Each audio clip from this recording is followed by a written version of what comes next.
بسم الله الرحمن الرحيم ألف لام را تلك آيات الكتاب وقرآن مبين ربما يود الذين كفروا لو كانوا مسلمين ذرهم يأكلوا ويتمتعوا ويلههم الأمل فسوف يعلمون. بسم الله الرحمن الرحيم الحمد لله والصلاة والسلام على رسول الله صلى الله عليه وسلم. السلام عليكم ورحمة الله وبركاته. tukomyewo olunaku olwaleero biidhinillah nga tukyali ku nsonga gye bayita aljanna era nga ejjana gye tukyagenda mu maaso n'okutematema bintu bingi bye tulabye kuyo bintu biyitirivu nnyo bye tulabye ku jjana era nga Allah subhanahu wa ta'ala yagitegekera abo abatya Allah subhanahu wa ta'ala era abakkiriza. Sebo wekitiibwa Sheikh waffe nga bulijjo Sheikh Abdulrazak Mutebi era bwe tukomezaawo okubeera nti ayongera okutematemera ku jjana era nga awantu bwe twakomye twalese nga hadisi kozi yabadde gamba etya Sheikh? Mpozi mpuliriza nsooka okwebaza abatuuliriza inshallah ta'ala baganda baffe mwenna n'abatulaba ku gundiko mu kutu gwaffe guno nti mbutuufu ejjana yo omuntu asaana agiwulirize era asobole okubeera nti aganyulwamu. Jazakallahu khairan. Omulundi guli bwe nali nga ndi wano mu studio yaffe twaleka tugambye nti ebintu bitaano awo twaleka abantu bonna baafuna obuzibu awo bintu bitaano bitugamba oba ne tugamba nti omuntu singa akolamu ekintu kimu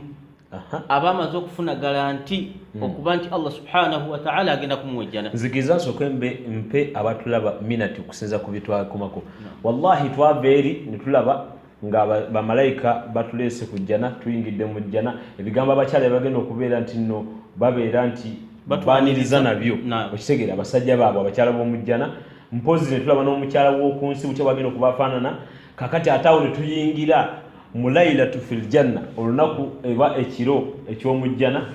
Abantu abo abakyala abo nabwe ekyo twalaba ebintu bingi nnyo. Ne tulaba omukyala ogenda kubuuta naye agenda kutuuka atya mu kifuba kyo n'ebirala ebiringa ebyo. Kakati namusajja omuddugavu yajja n'agamba nabbi nti nze ndi muddugavu mpunyawo bibiki n'ebisinga ebyo. Hadithu nayo twagiraba era kakati olunaku olwaleero tugenda ku nsonga egamba nti ebintu bitaano twagala kulaba omuntu yenna ayagala okuyingira ejjana kiki ky'oyinza okuyitamu, kiki ky'oyinza okukola n'obeeranga olina garanti okusobola okubeera nti oyingira ejjana nga kye bayita shuwadiru. Si kyo kiri? Tugenda ku shuwadiru. Bismillahir rahmanir rahim. Abaganda bange b'ebitiibwa twebaza ekitiibwa subhanahu wa ta'ala jalla jalali eyatusiima n'atuwa ekyengera ky'obusiraamu. Allahumma amin. Kubanga toyinza kuyingira jjana okujjako ng'oli musiraamu. Allahu akbar. Ate jjana ogiyingira si kuva eri oyingire buyingizi ng'ayingire ewuwo. Olina ebintu by'oteeka okukola osobole okubeera ng'ogira ki? Ng'oyingira ejjana ya Allah subhanahu wa ta'ala. Bw'atyo omubaka sallallahu alayhi wa sallam yatutegeeza bulungi n'atugamba nti khamsun, ebintu biri bitaano, man fa'ala wahidatan minhunna, omuntu bw'akolamu ekintu kimu, ebintu biri bitaano naye man fa'ala wahidatan minhunna, okolayo ekintu kimu wahid bas, daminan lillahi an yadkhulaka aljanna. Oyagala tukyankalanye Allah gamba katugamba sallallahu alayhi wa sallama as-sadiqul masduq, oyo ayogera amazima ate nga akakasibwako amaki amazima. Yagamba kyekiti ekyo nti yoyo sallallahu alayhi wa sallama byaba ayogedde byonna gaba mazima mereere.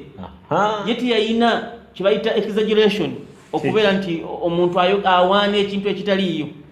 oba omuntu ayinza okuwaana naye nga kyakugamba sikyali oba sikyoli. Omuwarabu akiyita mujamala. Omujamala omuzungu nakiyita exaggeration. Kati omuganda nakiyita oba tuyinza okugamba nti oluwanirizo, okusuuta n'akusuuta naye nga nagga nti munange oli muzungu naye atuli muki otoli muzungu otoli kiki. Kati nabbi teyakirina kiva bamuyita sadiqu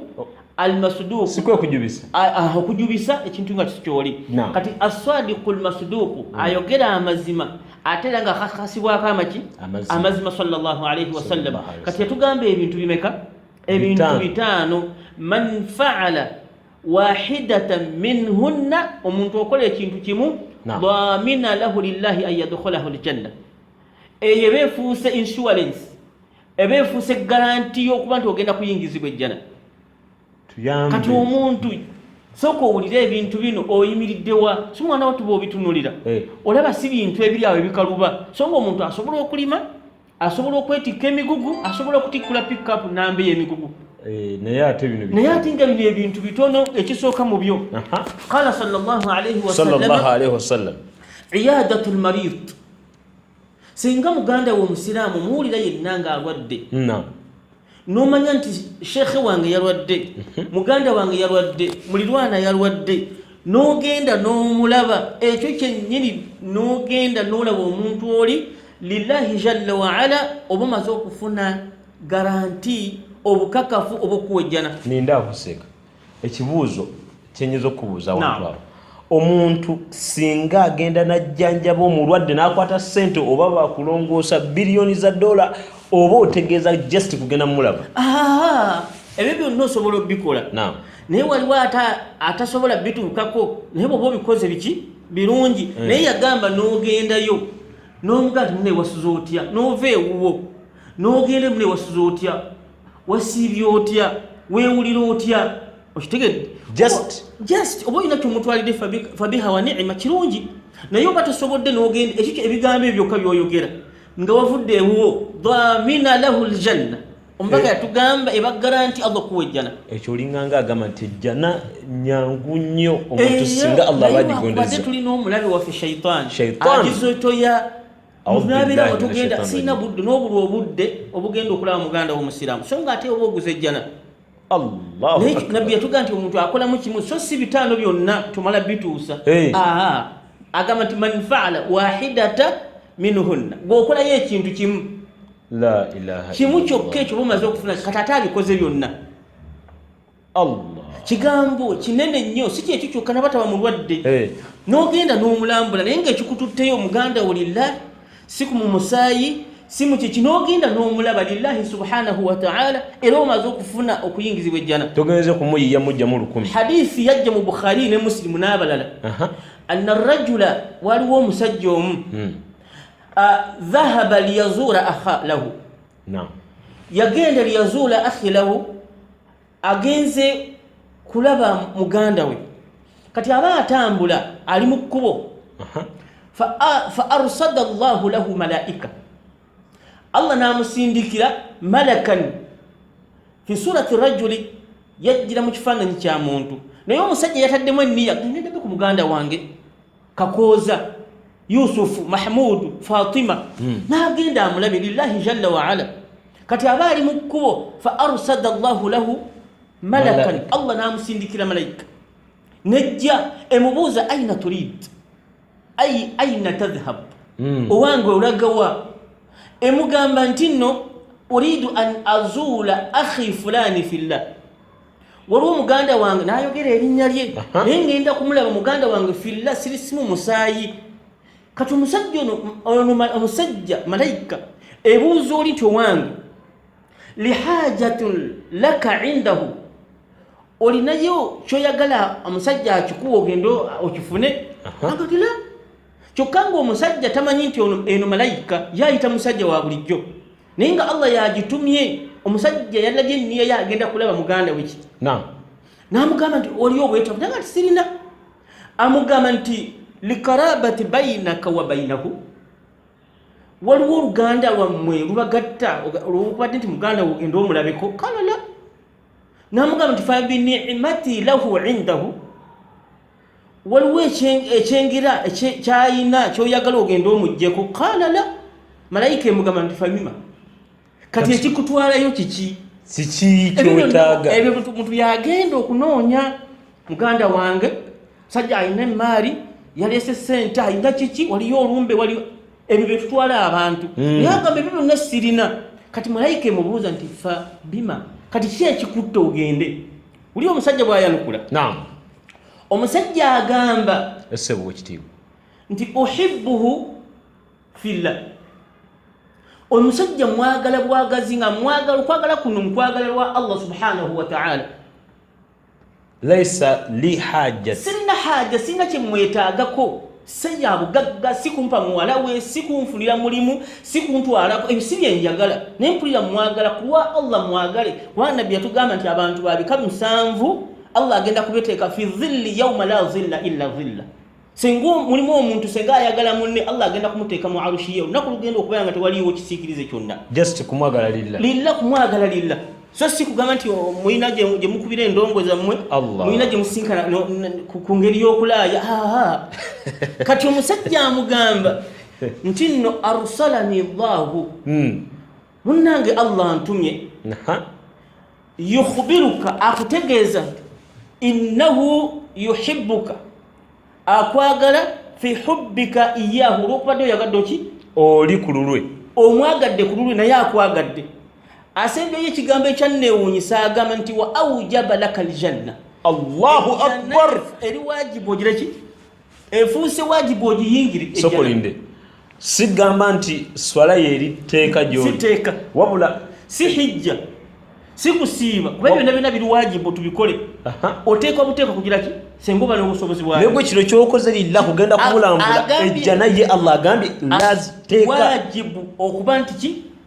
teri kukyusamu ne bonakola gwe mbazo agambye agenda kuyingira jjana Allahu akbar okirayi bulungi kugenda bugenzi yeri hadisi gitulabye ebintu 5 senga ogenda n'olambula muganda omulwadde ebeera gamaani okuyingira ejjana lwaki ng'ono bwe yagenda okulaba omulamu Allah nafa aujaba Allahu aljanna Allah n'agamba nti kiri wajibu nkuwadde ejjana Allah kati ebyo ebintu biteekeddwa okubeera nga tutunuulira so nga tubigayaalirira ejjana naye tuyitako naye ng'omuntu asobola okukola ebintu ebiwanvu kugenda kumulambula bulangu jananga bamaze omuteekako naye nga kibakuwadde omanyi omuwendo gwakyo la ilaha illa Allah tulabye twannyonnyodde omukyalo obulungi ndeka naye laba ekintu kyokoze katini inna Allaha ghaniyun 'anil 'alamin talinaawo wakosebwamu kubanga yasinga abagagga bonna ensi yonna yagisinga obugagga kati olaba woolambudde nakuwa omukyalo oyo aguli kasenga kati kuno ku nsi kwali anayinza okuwasa omukyalo oyo teri ebitende ebyo ng'omukyala yabiri anayinza omuwasa Obama tasobola teri ayinza kumuwasa kati ekintu ekyo kyennyini tugamba nti tufeeyo nnyo tukolere ejjana kuba tugenda okusisinkana Allah subhanahu wa ta'ala hadhihi hiya aljanna nayogera ekintu ekyokubiri ku kyo man kharaja ghaziya singa omanya nti waliwo obwetaavu obusiraamu bwetaaga nga weetaaga okuwaayo omubiri gwo wamaali n'owaayo emaali yo n'omubiri gwo ekintu ekyo bw'okikola kimu ku bikuweesa ejjana n'agamba ekyokusatu man kharaja ila imaami naye nga badde nsaba obeere nti otaasa kuba tulaba nti singa abakikoze alina okugenda mu maaso n'esswala n'okusiiba buli kimu tekikutulawo biri ekyo tekikutulawo biri wabula kikwongera okukoonamu muki kubanga gweoba olwedde omaze okitegeera nti oli wa mujjana kati oba osigaliza kwongerako bwongezi kukola mirimu kati byebintu ebyongera teggala nti ejjana agikuweeredde ddala okuba nti okoze osigadde okyakola tekikujjako kuba nti ate bino bigira ki obisuula ate oyinza okuba mu ddaala eddala oteekeddwa kubanga okola naye bw'okola ate ekyo kikwongera okukukatiriza mu bantu abagenda okugira ki ekyokusatu tukoze ogambye eki netugambye ekyasoose twagambye kukola ki okubeera nti ogenda okulambula omuntu alambula munne nga mulwadde netugambye ekyokubiri senga omuntu afuluma n'agenda abeere nti alwanirira awali okwetaaga abasiraamu okutaasibwa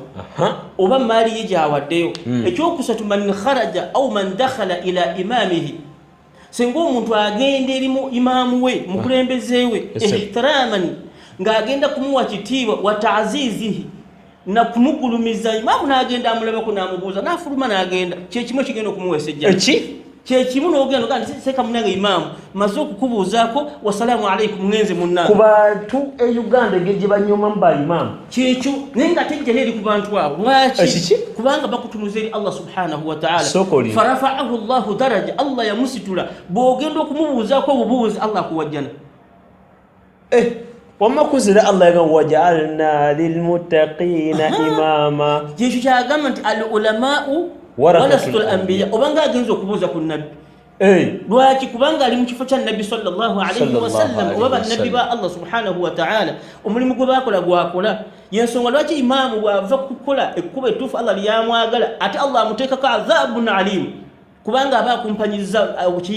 obusika bwa nabbi bwe yamukwasa ate abutadde mu nkola kyovula nti amuwa eddala n'amubuuziza obubuuzi Allah amuwa ejjana ihtilaman lahu kabenga muwalimu asomesa bintu yeetannamanya irimu bulungi naye nga yalina obwayimaamu gwe n'osituka n'ogamba ngenze kumulamusa imaamu wammwe gwe mukakasa gwe mulinawo yoyo yennyini subhanahu wa ta'ala naye ateeka okubeera nga ali ku nkola entuufu Allah gy'ayagala so si kuba nti akola bibe n'aba nga yasigaza linnya ateeka okubeera nti ng'ali ku nkola eyo yennyini Allah gy'agira ki kati nze mba njagala kugenda kulaba naye nga nze imaamu owange nze ndabanga nti si mulungi naye nga ye imaamu obwemba mulambudde empeera ezizifuna ofuna empeera olw'okubadde nti omusajja ogenza okumulaba yoyo gwe mukyayina nga imaamu naye bw'abanga ate ayina byakola n'agambikako oba n'agambwako n'alemerako ate oyo aba alina eddala oba tukyamufunamu kubanga anyiiza Allah subhanahu wa ta'ala olwo aba anyiizizza ani Allah subhanahu wa ta'ala aba takyalina bwetaavu kuba nti awa omuntu ejjana agenza okumulaba omusajja senga abeera nga musajja mukkakka mu kudiini ya Allah n'ogendayo ovayo ne tulya kuwa jjana jazakallahu khaira barakallahu fikum katugendeko mu kuwumulamu insha Allah ta'ala tujja kubanga tukomawo mulundi ogwokubiri tubeere nga tulaba ekyokuna n'ekyokutaano mpozi Sheikh bwana bali naye n'ekintu ekirala ajja kubeera nga kitugamba tuli ku jjana gwayagala ejjana ebintu obiwulidde assalamu alaikum wa rahmatullahi wa barakatuh يا من أجبت دعاء نوح فانتصر وحملته في فلكك المشحون